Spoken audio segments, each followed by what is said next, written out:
ಆಷಾಢ ಮಾಸದ ಕಡೆಯ ಶುಕ್ರವಾರವಾದ ಇವತ್ತು ಮೈಸೂರಿನ ಚಾಮುಂಡಿ ಬೆಟ್ಟಕ್ಕೆ ಭಕ್ತರ ದಂಡೆ ಹರಿದು ಬಂದಿದೆ. ಚಾಮುಂಡಿ ಬೆಟ್ಟವನ್ನು ಮೆಟ್ಟಿಲು ಮೂಲಕ ಸಹಸ್ರ ಮಂದಿ ಹತ್ತುವ ಮೂಲಕ ನಾಡ ಅಧಿದೇವತೆ ಚಾಮುಂಡಿ ತಾಯಿಯನ್ನು ಕಣ್ತುಂಬಿಕೊಳ್ತಿದ್ದಾರೆ. ಬೆಳಗ್ಗೆ 4 ಗಂಟೆಯಿಂದಲೇ ಚಾಮುಂಡಿ ಬೆಟ್ಟದ ಪಾದದ ಬಳಿ ಜಮಾಯಿಸಿ ಬೆಟ್ಟವನ್ನು ಹತ್ತುವಂಥ ಕೆಲಸಕ್ಕೆ ಮುಂದಾಗ್ತಾರೆ. ನೀವು ದೃಶ್ಯದಲ್ಲಿ ಗಮನಿಸ್ತಿರ್ಬೋದು, ಚಾಮುಂಡಿ ಬೆಟ್ಟವನ್ನು ಹತ್ತಿ ಒಂದಷ್ಟು ಮಂದಿ ಭಕ್ತರು ಇಳಿತಿದ್ದಾರೆ, ಒಂದಷ್ಟು ಮಂದಿ ಭಕ್ತರು ಹತ್ತುತ್ತಿದ್ದಾರೆ. ದೇಶ ವಿದೇಶ, ರಾಜ್ಯ ಹೊರ ಜಿಲ್ಲೆಗಳಿಂದಲೂ ಕೂಡ ಸಾಕಷ್ಟು ಮಂದಿ ಭಕ್ತರು ಆಗಮಿಸಿದ್ದಾರೆ.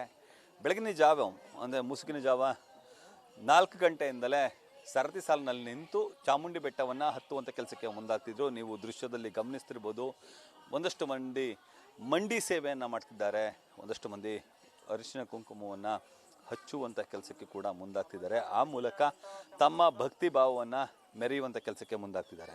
ಪ್ರತಿ ಬಾರಿ ಆಷಾಢ ಮಾಸ ಬಂದಾಗಲೂ ಕೂಡ ಹಬ್ಬದ ವಾತಾವರಣ ಚಾಮುಂಡಿ ಬೆಟ್ಟದ ತಪ್ಪಲಿನಲ್ಲಿ ಅಂದರೆ ಮೆಟ್ಟಿಲುಗಳು ಸಾಗುವಂತಹ ಸ್ಥಳದಲ್ಲಿ ಇರುತ್ತೆ. ಕಾರಣ ಸಾಕಷ್ಟು ಮಂದಿ ಹರಕೆಯನ್ನು ಕಟ್ಕೊಂಡಿರ್ತಾರೆ.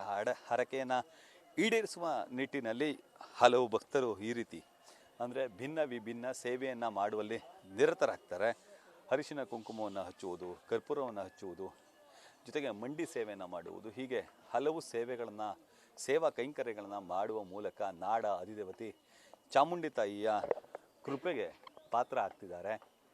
ಇನ್ನು ಬೇರೆ ಬೇರೆ ಜಿಲ್ಲೆಗಳಿಂದ, ರಾಜ್ಯಗಳಿಂದಲೂ ಕೂಡ ಸಾಕಷ್ಟು ಮಂದಿ ಭಕ್ತರು ಬರ್ತಾರೆ. ಭಕ್ತರು ಬಂದು ನಾಡ ಅಧಿದೇವತೆಯನ್ನು ಕಣ್ತುಂಬಿಕೊಳ್ಳುವಂಥ ಕೆಲಸಕ್ಕೆ ಮುಂದಾಗ್ತಾರೆ. ಸುಮಾರು 1000 ಮೆಟ್ಟಿಲುಗಳು ಇರುವಂತಹ ಈ ಒಂದು ಚಾಮುಂಡಿ ಬೆಟ್ಟವನ್ನು ಮೆಟ್ಟಿಲು ಮೂಲಕ ಹತ್ತಿ ಹೋಗುವುದೇ ಒಂದು ಸ್ವರ್ಗ ಅಂತೇಳಿ ಅವರು ಭಾವಿಸ್ತಾರೆ. ಇದ್ರ ಜೊತೆಗೆ ಈಗಷ್ಟೇ ಸಂಸದರಂತಹ ಶೋಭಾ ಕರಂದ್ಲಾಜೆ ಅವರು ಕೂಡ ಮೆಟ್ಟಿಲುಗಳ ಮೂಲಕವೇ ಚಾಮುಂಡಿ ಬೆಟ್ಟವನ್ನು ಹತ್ತುವಂಥ ಕೆಲಸಕ್ಕೆ ಮುಂದಾದರು. ನೀವು ದೃಶ್ಯದಲ್ಲಿ ಗಮನಿಸ್ತಿರ್ಬೋದು, ಸಾಕಷ್ಟು ಮಂದಿ ಅಂದರೆ ಬೇರೆ ಬೇರೆ ಭಾಗದಿಂದ ಬಂದಿರುವಂತಹ ಭಕ್ತರು ಅರಿಶಿನ ಕುಂಕುಮವನ್ನು ಮೆಟ್ಟಿಲುಗಳಿಗೆ ಹಚ್ಚಿ ತಮ್ಮ ಇಷ್ಟಾರ್ಥಗಳು ಈಡೇರಲಿ ಅಂತೇಳಿ ಹಲವು ಮಂದಿ ಪೂಜೆಯನ್ನು ಸಲ್ಲಿಸಿದರೆ, ಮತ್ತಷ್ಟು ಮಂದಿ